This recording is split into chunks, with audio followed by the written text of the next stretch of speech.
Welcome top news today. Global trade recovery and Vietnam's young and low-cost workforce have been magnets for international investors. From mobile phones to furniture, Vietnam's export boom shows no signs of losing steam, defying a gloomy outlook at the beginning of the year when President Donald Trump persisted with his trade threats. Furniture maker Xuân Ho of Vietnam Co. is planning for a 20% increase in export orders next year by investing $3 million on equipment to expand production, General Director Le Duan said in an interview.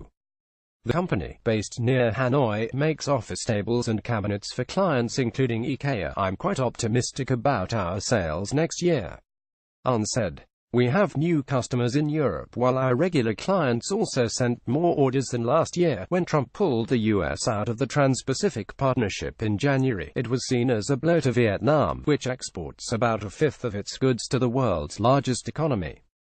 Instead, a global trade recovery and Vietnam's young and low-cost workforce have been magnets for international investors like Nestlé, which have opened factories in the country this year.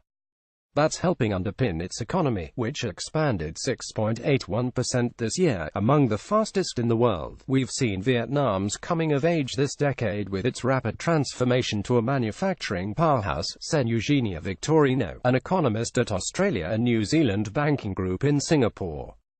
The diversification of products and markets provides a tailwind to exports.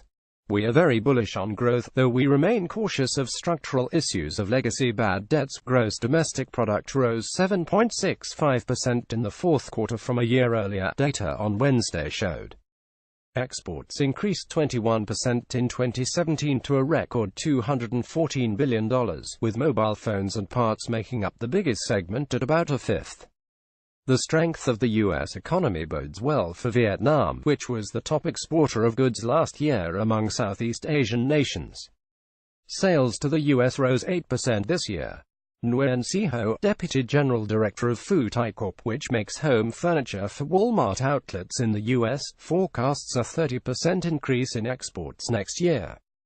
Phu Thai, based in a central province of Vietnam, relies on the U.S. for 40% of its sales. Vietnam's shipments abroad accounted for 90% of GDP in 2015, compared with 64% a decade ago, according to the World Bank. Xuân Ho is buying 3 machines that make wooden furniture parts and equipment to make steel cabinets, An said. The company is also boosting its workforce by 20% with the hiring of 100 more laborers. "We've increased production and are now preparing for the first shipment next quarter," An said. "We're very prepared." Vietnam's government is counting on those shipments to bolster growth to as much as 6.7% in 2018, the same goal for this year. "There are some potential risks for next year that we need to be mindful of," said economist Vu Minh Kong, associate professor at National University of Singapore, who is also a member of the newly formed economic advisory team to Vietnamese Prime Minister Nguyen Xuan Phuc. Downside factors may come from the U.S. and some other international markets. But for now, the economy is resilient with good indicators.